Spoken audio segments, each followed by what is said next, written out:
রঞ্জিত কুমার গঙ্গোপাধ্যায়, যার স্মৃতিতেও আজকের এই অনুষ্ঠান, তার প্রতি আমাদের সশ্রদ্ধ প্রণাম। শুরু করছি আমাদের অনুষ্ঠান।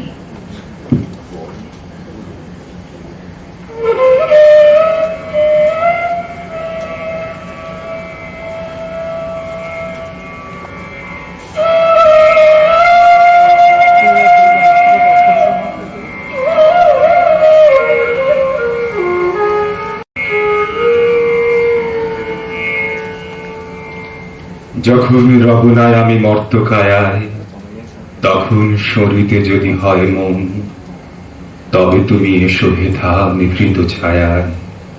একদিন তরিখানা থেমেছিল এই ঘাটে লেগে, বসন্তের নূতন হাওয়ার বেগে। তোমরা শুধাই ছিলে মোরে ডাকি, পরিচয় কোনো আছে নাকি? যাবে কোনখানে? আমি শুধু বলেছি কে জানে। নদীতে লাগিল দোলা, বাঁধনে পড়িল টান, একা বসে গাহিলাম যৌবনের গান।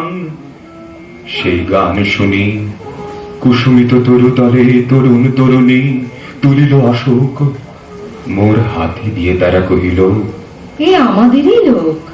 আর কিছু নয়, সে মোর প্রথম পরিচয়।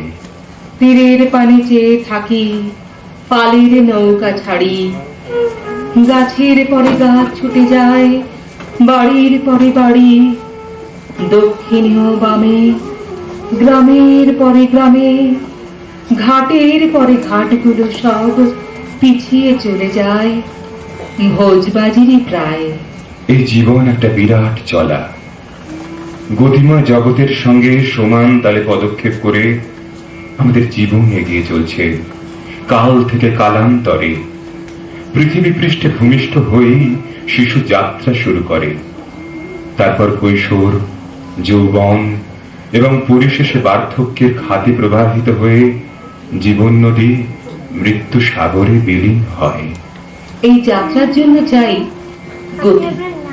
বিশ্বজগতে সর্বত্রই এই যাত্রার আদেশ। যাত্রা করো, যাত্রা করো যাত্রী দল, এসেছে আদেশ, বন্দরের কাল হল শেষ। এই যাত্রার আদেশই তো মহাকালের চিরন্তন আদেশ।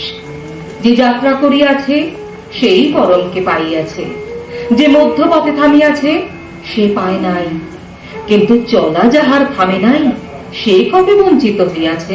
জগৎ প্রবাহের সহিত সমান তালে যাহারা আগাইয়া চলিতে পারে, জীবন যাহাদের সতত পরিবর্তনশীল, তাহারাই লক্ষ্যে পৌঁছাইতে সমর্থ হয়। অপরদিকে যাহাদের জীবনে পশ্চাতের বন্ধন চলার গতিকে স্তব্ধ করে দেয়, তাহারা লক্ষ্যে পৌঁছাইতে সমর্থ হয় না।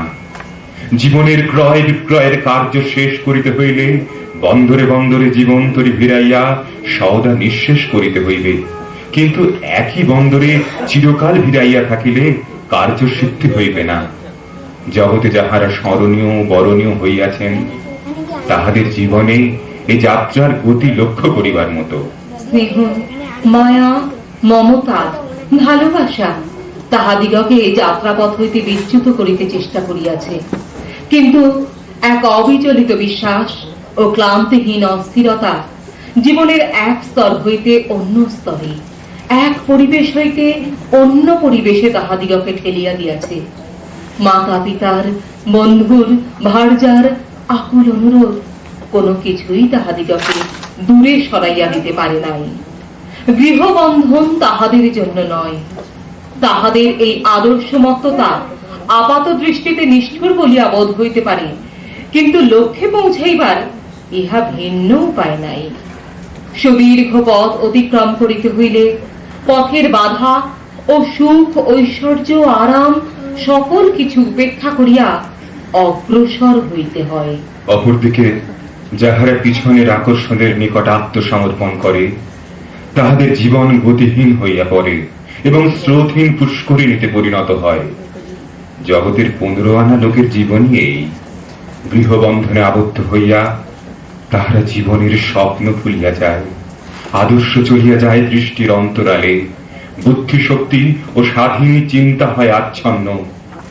জীবন পথে বাধা বিঘ্ন বিপদ জয় করিবার ক্ষমতা যেমন তাহারা হারায়, তেমনি সুখ ঐশ্বর্য আরাম তাহাদের অভিভূত করে এবং শৃঙ্খলের ন্যায় জড়াইয়া গতিকে স্তব্ধ করে।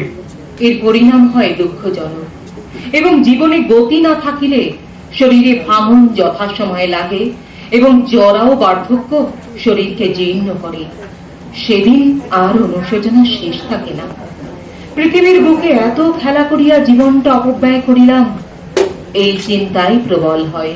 যারা আমার সাঁঝ সকালের গানের দ্বীপে জ্বালিয়ে দিল আলো, আপন হিয়ার পরশ দিয়ে এই জীবনের সকল সাদা কালো, যাদের আলো ছায়ার লীলা বাইরে বেড়ায় মনের মানুষ যারা, তাদের প্রাণের ঝর্ণা স্রোতে আমার পরাণ হয়ে হাজার ধারা চলছে বয়ে চতুর্দিকে। কালের যোগে নয় তো মোদের আয়ু, নয় সে কেবল দিবস রাতির সাত নলিহার, নয় তো নিঃশ্বাস বায়ু। নানান প্রাণের প্রেমের মিলে নিবিড় হয়ে আত্মীয় বান্ধবে, মোদের পরমায়ুর পাত্র গভীর করে পূরণ করে সবে। সবার বাঁচায় আমার বাঁচা, আপন সীমা ছাড়ায় বহু দূরে, নিমেষগুলির ফল পেকে যায় বিচিত্র আনন্দ রসে পুরে। বাস্তবে দূঢ় সংঘাতে, দৈনন্দিন জীবন সংগ্রামের চাপে আজকের দিনের মানুষ দিশেহারা। এই চাপ যতই বাড়ছে, জীবনের বাস্তবতা থেকে পালিয়ে গিয়ে অন্য কিছু পাবার আকাঙ্ক্ষা ততই প্রবল হচ্ছে। দীনতা, অবসাদ ও বেদনা তাদের মনকে জীবন বিরূপ করে তুলেছে। এই অবস্থা থেকে তাদের বাঁচাতে হলে মানুষের মনের শিল্পীকে জাগিয়ে তুলতে হবে। আমাদের অন্তরের শিল্প বোধকে উদ্বোধিত করা এবং মানুষকে তার নিজের আকাশ খুঁজে পাবার অবকাশ দেওয়াই সাংস্কৃতিক সম্মেলনের মুখ্য উদ্দেশ্য। আজকের দারিদ্র্যের নিষ্পেষণে, কালের কুটিলাবর্তে মানুষের অগ্রগমনের পাথেও যে সংস্কৃতি তা ফুরিয়ে আসছে, তার শাশ্বত সুন্দরের সন্ধানী মন সুন্দর থেকে বিমুখ হচ্ছে। জীবনে আসছে হতাশা, এর আঘাতই গুরুতর হয়ে জাতিকে রুচি বিকৃতির শিকার করে তুলছে। কিন্তু মানুষের মনের শিল্প চেতনা, সুন্দর পূজার মানসিকতা এখনো বিলুপ্ত হয়ে যায় নাই। সেইখানে মাঝে মাঝে এলো যারা পাশে, কথা তারা ফেলে গেছে কোন ঠান, সংসার তাহাদের বলে অনয় আসে, সভা ঘরে তাহাদের স্থান নাই। বাসা যার ছিল ঢাকা জনতার পারে, ভাষা হারাদের সাথে মিল যার, যে আমি চাইনি কারে ঋণ করিবারে, রাখিয়া যে যাই নাই ঋণভার।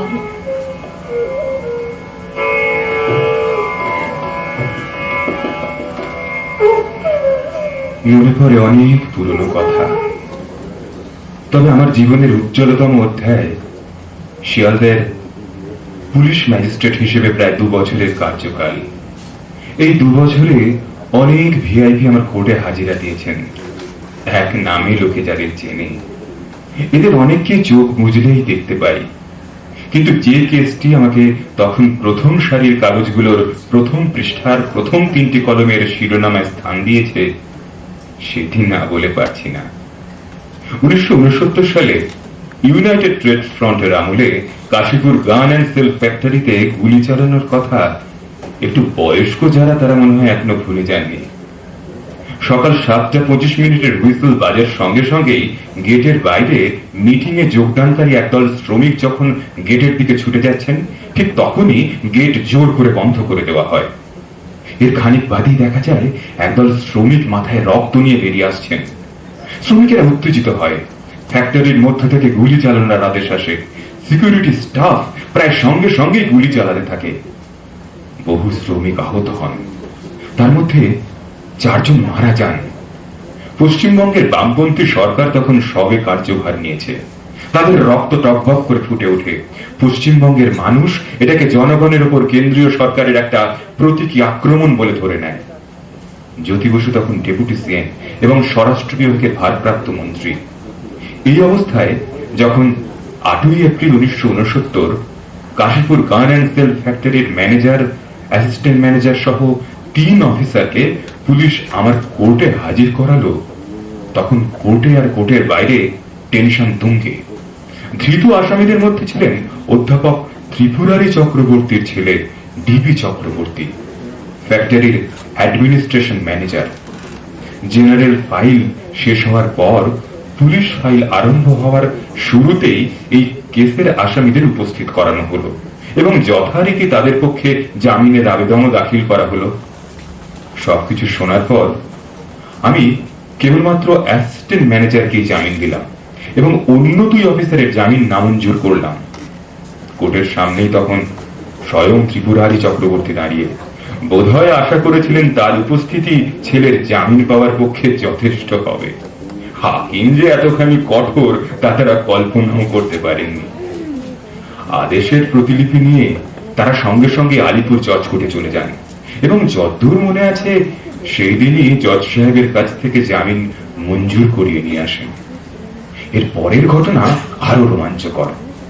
ইউনাইটেড ফ্রন্ট সংগ্রামী সঙ্গীদের কাছে তাদের ইমেজ তুলে ধরার জন্য বদ্ধপরিকর। ঘটনার কয়েকদিন পরে পুলিশের তরফ থেকে সিকিউরিটি স্টাফের 3 জন যারা গুলি চালিয়েছিল তাদের বিরুদ্ধে গ্রেপ্তারি পরোয়ানার জন্য কোর্টের কাছে আবেদন জানানো হলো। চারিদিকে কি হয় ভাব, মিলিটারি অফিসারদের গ্রেপ্তার করবে পুলিশ, এই ক্ষমতা কি তাদের আছে? কোর্ট ইন্সপেক্টর এ সম্বন্ধে অ্যাডভোকেট জেনারেলের মতামত দাখিল করলেন। বিরুদ্ধ পক্ষ বললে গ্রেপ্তারি পরোয়ানা জারি করার কোনো ক্ষমতাই কোর্টের নেই, কারণ মিলিটারি অফিসাররা তখন অ্যাক্টিভ সার্ভিসের আওতায়। এই অ্যাক্টিভ সার্ভিসের নিয়ম ভারত পাক যুদ্ধের সময় জারি হয়, কিন্তু যুদ্ধ থেমে যাবার পরেও সেই নিয়ম চালু ছিল। যাই হোক, রায় দেওয়ার সময় তো আমি খুব ফাঁপড়ে পড়লাম।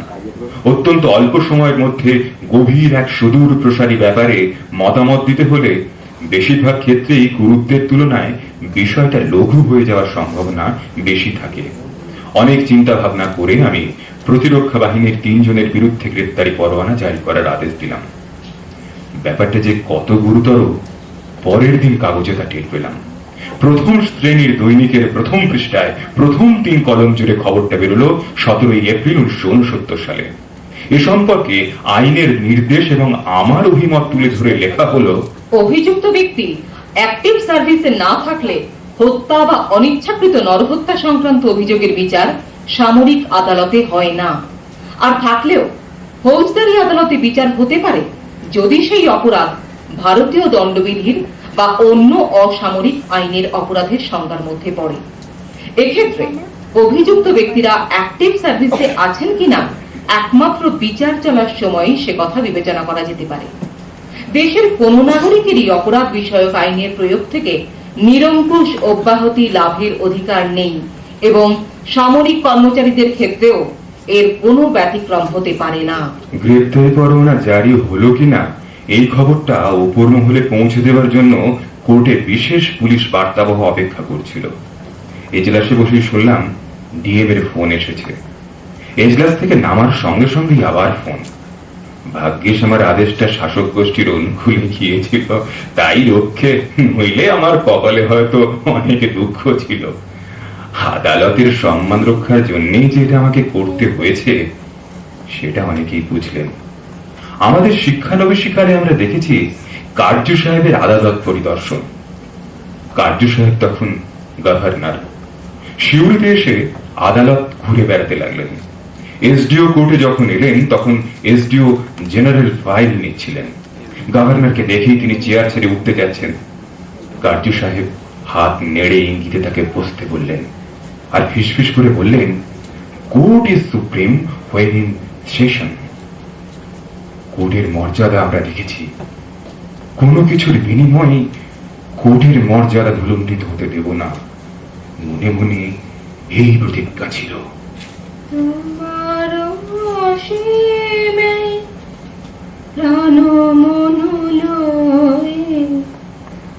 যত দূরে আমি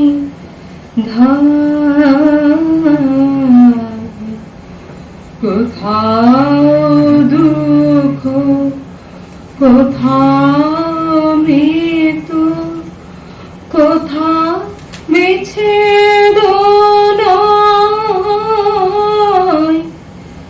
তোমার মৃত্যু সে ধরে মৃত্যুরই রূপ, দুঃখ হয় হে দুঃখের কূপ, তোমা হতে হবে হইয়ে গুণুখ, আপনার পানে চাই হে পূর্ণ তব চরণের কাছে, যাহা কিছু সব আছে আছে আছে, নাই নাই ভয় সে শুধু আমারই, নিষিদিন কাঁদি তাই, অন্তর গ্লানি সংসার ভার, পলক ফেলিতে কোথায় একাকার, জীবনের মাঝে স্বরূপ তোমার, রাখিবারে যদি পাই, তোমার অসীমে প্রাণ মন লয়ে, যত দূরে আমি ধাই, কোথাও দুঃখ, কোথাও মৃত্যু,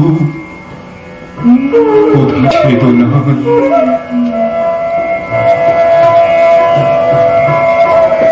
প্রকাশনী পেরিয়ে এলো, আবার বছর কুড়ি পরে হয়তো দেখা হবে তোমার আমার।